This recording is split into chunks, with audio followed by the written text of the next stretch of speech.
Hey guys, Doc from the Gold Hog, and guess what we're going to be doing today?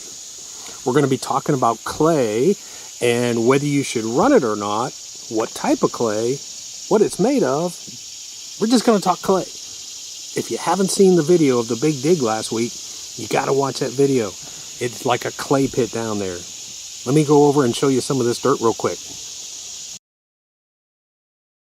Okay, so here's some of that dirt from the big dig. Notice the difference?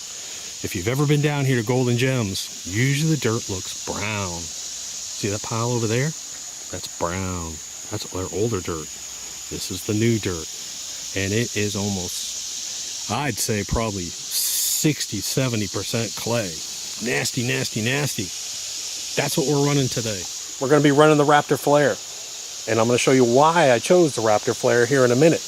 Main reason being it's got a clay claw. That's reason number one. Reason number two is it has a destruction chamber. I need a destruction chamber for this material. Real heavy clay.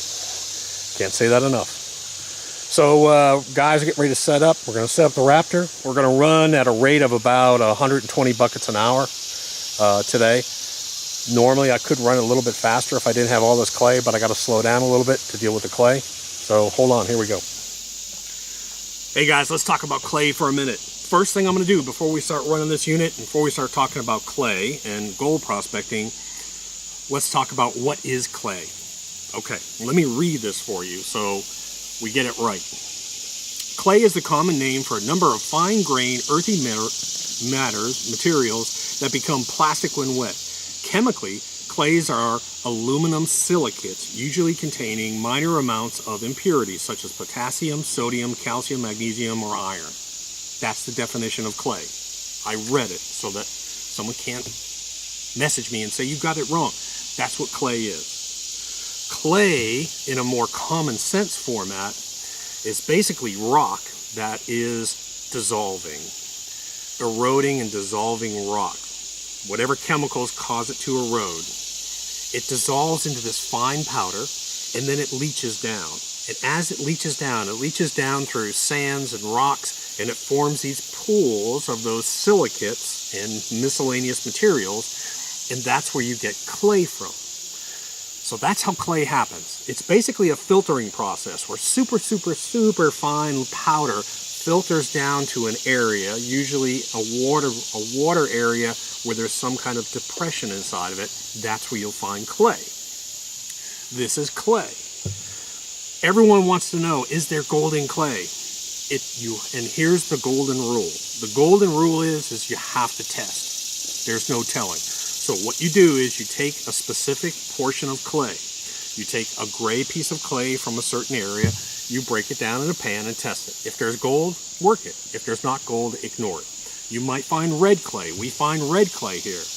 And a lot of times that red clay actually has rocks embedded and sand inside of it too. That clay usually has gold in it. For us, if it's solid gray, if it's this layer here, that's solid gray, we don't bother with it. I've run 10 buckets of solid gray clay, and I have found maybe about 5 colors of 100 mesh gold. You have to come to common sense. It's not worth your time. This clay ball will sit in a hopper box for about 10 hours before it breaks down. It's not worth the time. So when you see us running this material, we ignore the gray clay balls. Now there is one point to this. I want you to look at this piece and you can see I grabbed this specific piece from the big pile, the excavation pit, for a reason. Let me get a little closer here and show it to you. Can you see the embedded rocks on here? Now this is what people talk about when they talk about clay forming artificial bedrock.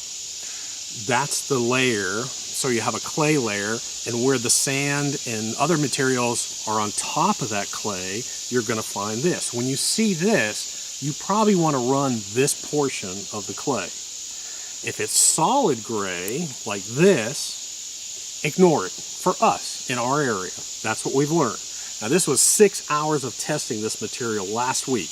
Now, I'm going to show you some of that real quick, I think. We ran the hog pan, we ran the stream sluice, we ran about 15 buckets of this stuff to test it to make sure. So I know for a fact, as it is in gold mining, testing, that the solid gray clay here, these big clay balls, are almost barren of gold. If I see a clay ball that has rocks embedded in it, I'm probably going to break it up. I'm going to spend my time there, but not on solid clay. If I see red clay, I'm going to work the red clay. So you have to understand, don't just run clay because someone says it can form a layer of bedrock, false bedrock. You run clay because you test it. Test your clay balls. If they have gold in it, well then spend the time and run it if you want. We ignore it. I talked to Joey last week and he said the same thing. He's been mining here for 25 years, running the commercial op up here. They basically throw the gray clay out. There's no gold in it. It's barren. When it comes to the red clay, they really work it well because there is some gold inside of it. So that's the story of our clay. Your clay will have a different story. As an example, I'm going to give you one other example real quick. Talked to a commercial miner up in, I believe he was in Canada last week, up in the Yukon. His bedrock is 238 feet down. Did you hear me? His bedrock is 238 feet down. And he obviously can't get the bedrock, he uses his clay layers as bedrock. And he'll go through 2 clay layers, which he can access, and he'll use that as his pay layer. So yes, clay can form artificial bedrock, and you can use that. You want to work that upper surface. That's that upper surface of that clay. But if you're hitting solid clay, he doesn't run it either. He discards the solid clay. But he will treat it like bedrock and run the first 12 inches of that clay layer that forms artificial bedrock. Is that clear? All right, let's move on. I'm gonna go down. We're gonna set up this Raptor and run some of this nasty crap. All right, guys, so we're setting up the Raptor. Let me just show you how I'm setting this up this morning. I recommend getting one of these cheap Champion 2-inch semi-trash pumps. This is the pump here. Comes with a roll cage, comes with wheels. Heck, they even give you a lay flat hose. They give you some form of an intake, which I don't use. I actually use my own version. So we're running lay flat hose. That lay flat hose goes into a spa hose or dredge hose. This is 2-inch dredge hose. This keeps the lay flat from kinking, going into my header box. Now you notice, the one thing I've done is I've changed out the 1.5-inch connection to a 2-inch. That's really what I like to do on my Raptor flare. It goes up, a single spray head with a bolt. That bolt is there to force water through this. There is a cut right inside here, and you'll see it has a dual fan. So this creates the destruction chamber. Then I have a dual fan right here, so I have a double spray system. And this is the clay claw. This is why we're using the Raptor flare today. I've got to have a clay claw. There's no way I could run right now without that clay claw. Today, we do have the optional header flares on it. You'll notice that I only use 2 sides, which means we're dumping from this side. Only put on 2 sides. Put on the side from your dump. Of course, the Raptor flare, many of you already know, starts off about 9 inches at the top, flares out to about 14 inches down here. Aggressive deep water up here with a combination of, it's got talon, it's got cut river hog, I think it's got a scrubber inside of it here. Then it flares out, all the water stops right here, okay? Then we go down to this mat configuration. We've got talon, razorback, downdraft, and bedrock. So I'm gonna set this probably at about 9 or 10 degrees. I'm gonna set this pretty shallow. I'm gonna run this at maybe about 5 degrees today. I'm gonna test it, but I'm gonna visually tune that. I'm gonna run some dirt through it and look at it. And what I wanna see is I wanna make sure every single groove has a little bit of fine black sand in it. That's what I wanna see. I ignore the fact that my talon mat is going to have rocks inside of it. Ignore the talon mat. Tune it to the lowest velocity mat, which is your downdraft inside this. We got a big pile of dirt. We got a Raptor flare high banker. Should be able to pull my handle. Should be able to start running. It's going to get interesting. So hold on. We're going to find a bunch of gems today too, I hope. I've already found a handful of gems just going through this dirt pile. Should be pretty awesome. Stick around. All right, so what is Trey doing over here? Let me tell you what Trey's doing. The first thing we like to do with our unit, just so you know, is he's over here gathering up rocks and gravel. And what he's going to do, he's going to be dumping from this side right here. And what he's going to do is he's going to build himself up a platform right here. And he's going to build up that platform so that, number one, it raises him up. And number two, he's not standing in mud all day. We always set our units up on a down slope. So this little platform here will sort of level him off a little bit and it will raise him up. And that way it's very comfortable to run this. It's going to dump a bunch of this gravel. And what we'll end up doing is we'll make a little shelf here with that gravel. Hey guys, let me share a little thought I had with you last night. It was, I believe.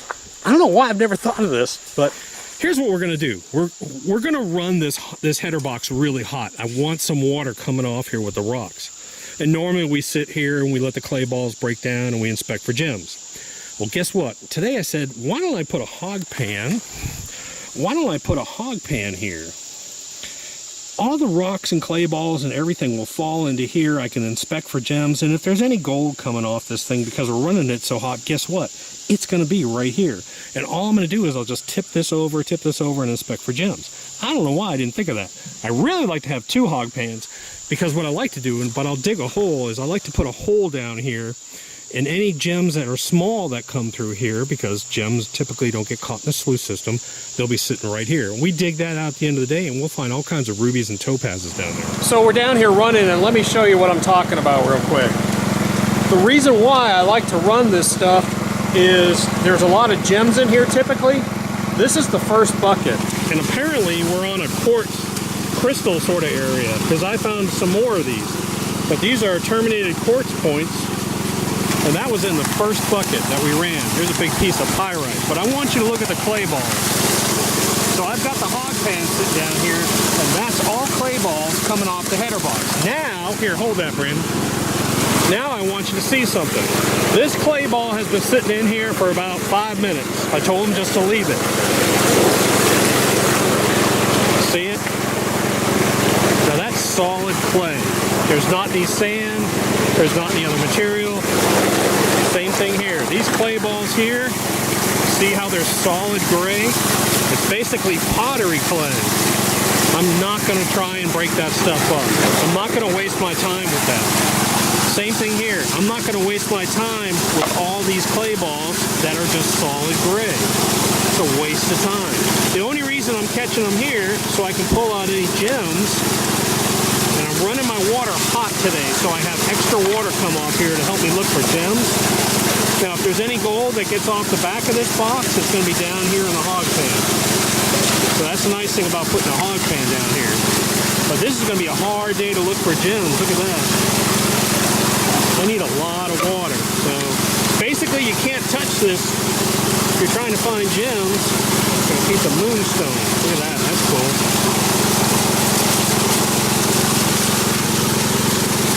Basically, you can't touch this box because it'll just turn into muck. But that is going to have no gold in it. We've already tested it. There's another little crystal. There are tons and tons of little crystals in this stuff. We must have hit a crystal bed or something. There's a bunch of them in here. Little tiny ones, bigger ones. Hopefully it'll be a good day. It's hopefully a good sign. We'll see. So Trey's going to feed some dirt. You can see we're starting to stack up buckets here. Basically, Trey, what I want to see is about a 20-second slower dump. So he's just going to dump, just count it out. Try and keep it slow, but with all that big clumps.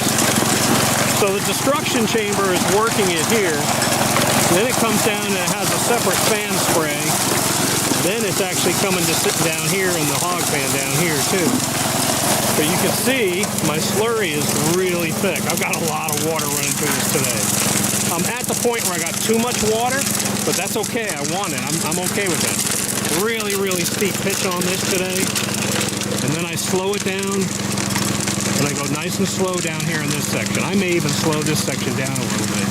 So here in a little bit, I'm going to probably set up the camera and just let it roll and let you see the feed rate that we're doing with the buckets. Again, about 120 buckets an hour is where I want to hit. That should be, based on this clay, it's going to slow me down. So we'll see.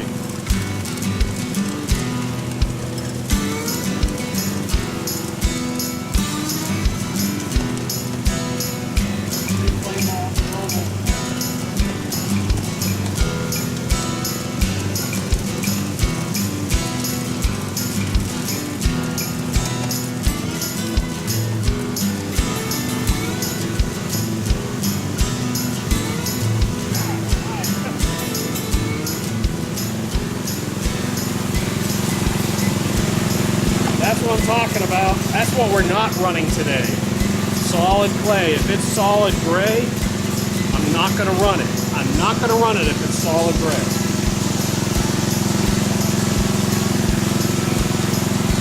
Solid gray, I'm not going to run it. Solid gray, I'm not going to run it.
Sitting here and I'm taking this dirt and I'm having to search for gems. The only problem being there's so much clay. Holy cow. Look at that one. Look at that one. Woo, dog. That's a nice chunk of amethyst there. But see how it all turns into this muck? So I need lots of water here. That's how we search for gems. We're trying not to disturb. I'm trying not to disturb the clay in here too much, otherwise it turns into muck. And what I'm doing is I'm just bringing this over and inspecting everything as it comes off.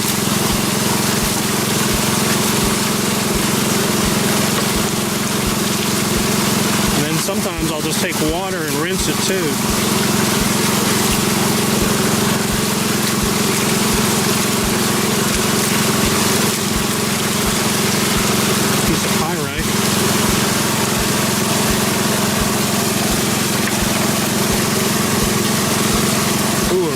Finally. Oh, hey, we found a ruby.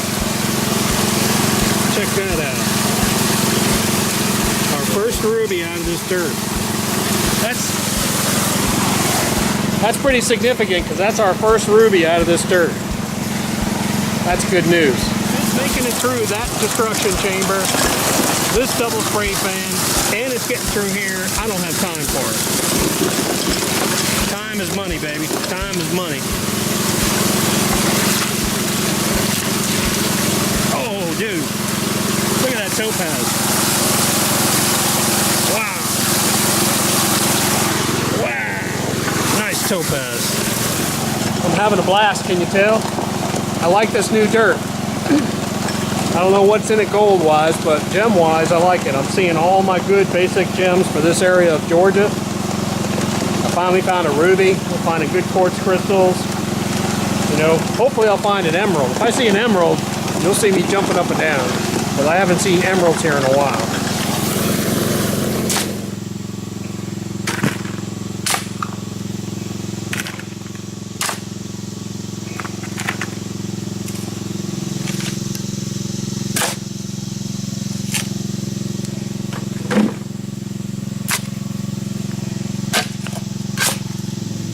Ooh, hey guys, so I'm sitting here shoveling, filling buckets.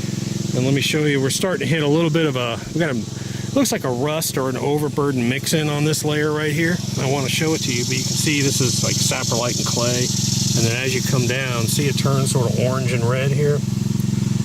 So that's telling me that they got some of that overburden scooped into here too, which is good because I want that overburden in there. But you can see the difference between that clay and that saprolite and this overburden stuff. Like this, that's solid clay right there, see it? That's basically potter's clay. That stuff we're not gonna run. It's a big old solid lump of clay. Now that's the stuff we are not gonna run.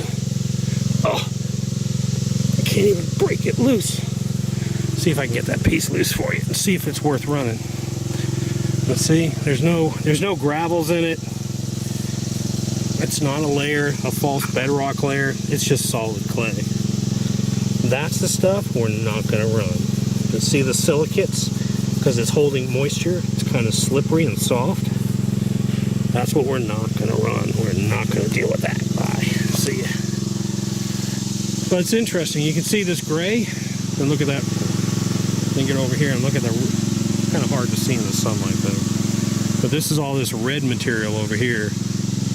But you can sometimes you can see the difference in it.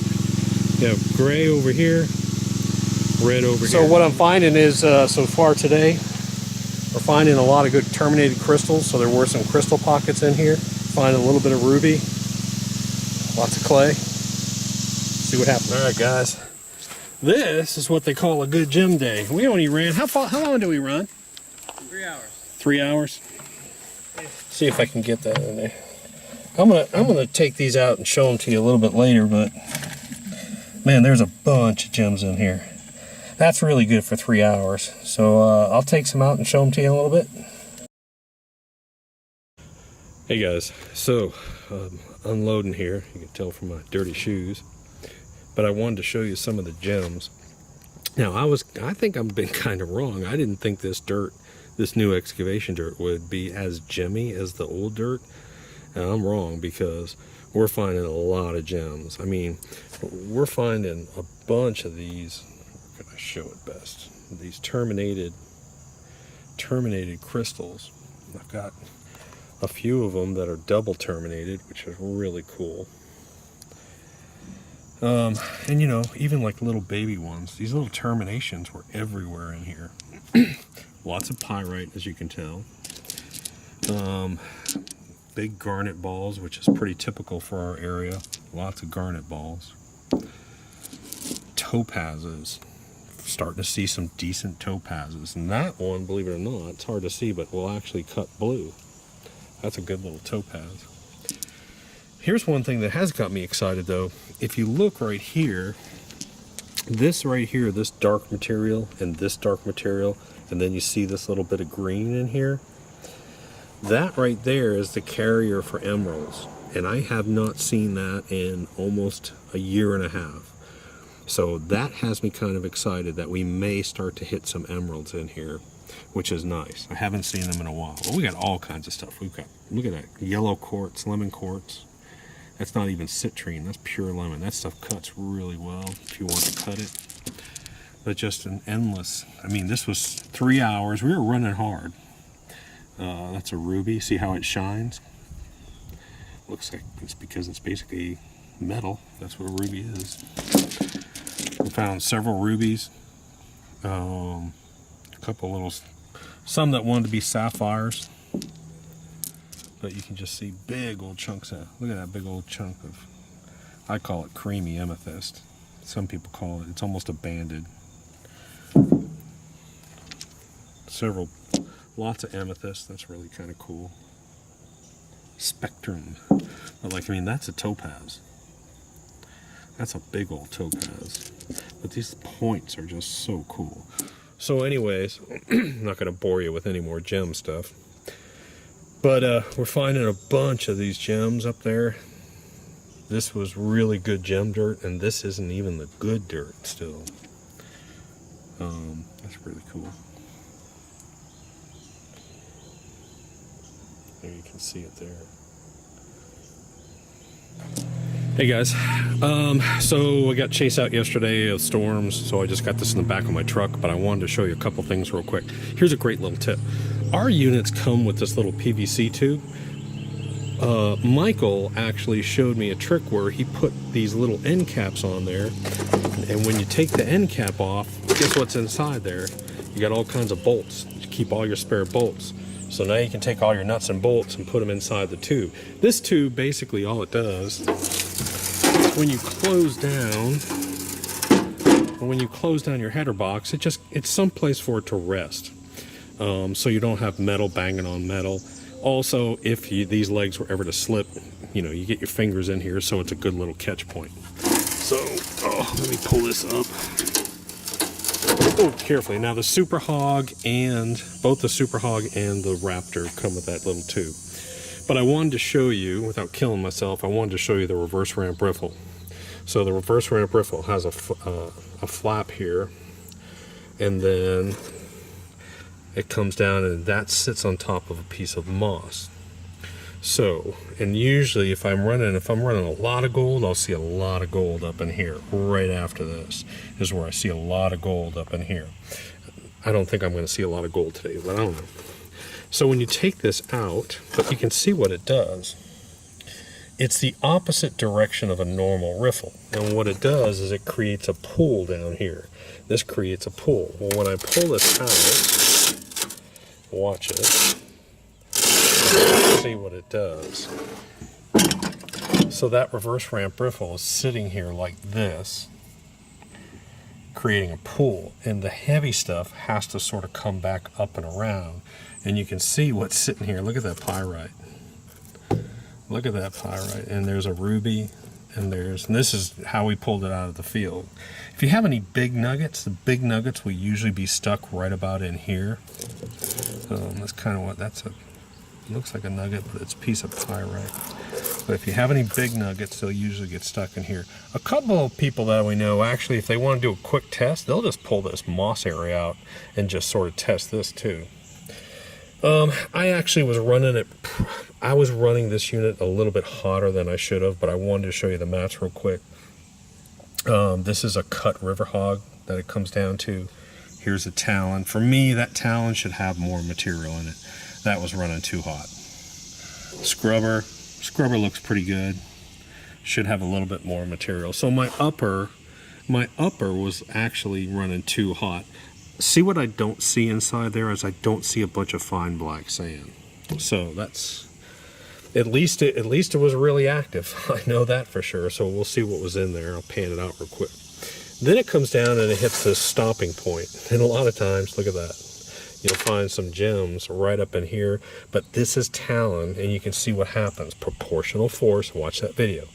That hits a piece of talon right here, and you can see what happens to the rocks with that talon. Now, it stays active. There'll be lots of fine gold down here. If you move this, you'll actually see that there's hematite, there's garnets, and there's fine black sand in there. See, so even though I was running this a little bit too hot, it was staying open. It was allowing places for gold to hide. Then it hits here and it completely changes. Now I've completely changed. And you can see what it looks like. That's just full of fine black sands down there. This looks really good. But I will say, for running as much material as we did yesterday, I do not like the look of my downdraft. My downdraft is too bare. I need to see more fine black sand in that downdraft. I really should. So this pitch right here, I would say needed to come up about 2 degrees more maybe. I'm almost running it flat. And you ignore what this mat looks like because you base it, you tune your sluice on your lowest velocity mat, which in this case is going to be my downdraft. Now I do have bedrock down here, and the bedrock looks really good. I've got fine black sands, but it's not overly impacted. You can see it down here. You can see that bedrock. So overall, maybe it was running a little bit hot, but I wanted to run it hot because of this nasty stuff we were doing. I just wanted to make sure everything was cleaning out. So let's see what we got. I'll clean it out. Oh, and by the way, here's what my hog pan looks like after the end of the day. This is just like cement. I can't even touch it. So we were going through here. So I should have, hopefully I might have a little gold sitting down there, but you can see, look at that baby crystal sitting there. And we were just pulling gems out here, so I'll play with that too. All right, guys, so I went ahead and panned down those concentrates and just did a real quick panning on them, but I did pretty good. I've got a little bit of gold back over in here, but that's about the take. And I would say that's probably about, that's about 1/3 of a gram, maybe 1/2 gram. Let's say 1/2 gram. Let's call it 1/2 gram. So if I got 1/2 gram of gold, we ran about 3 yards of material. So let's say 45 divided by 3, whatever that's going to be. So you got $10 a yard maybe. And that's what this material typically runs. This material will run about $10 a yard, about $5 a yard, up to $30 a yard, just depending on the hot spots. So that's pretty much all the gold. So anyways, guys, it's real important to understand that this area and this excavation dig dirt that they have down here is real spotty. I've been down here where it's been $5 a yard. And I've been down here on a day when I was close to half a gram a yard in some pocket just for a short time. So the dirt, just like dredging, we'll dredge and dredge and dredge and just find a little bit, and then we'll hit a spot and I'll find 3 grams in 30 minutes. I've done that before. It's the same thing with this material. They're excavating the bedrock out, they're excavating those different layers, and it's pocket gold. So you go down there one day, you may find this type of gem and crappy gold. You go down there the next day, you might find this type of gem and great gold. You just never know. You got to run a lot of dirt. Now we were running the Raptor flare, so like I said, I'm guessing we ran about 3 yards, ran it through 250 buckets in about 3 hours, 2.5 hours. So we were moving it pretty good, but I'm happy with the results. The main thing is for this dirt is the gems. That's why we keep going down there and running this stuff. You get these great gem runs down there. So anyways, guys, Doc at the Gold Hog. It's the Raptor Flare 2.0 if you want to look at it. Go to our website. And you can also go to goldhighbanker.com. That's another site we have just for the Raptor.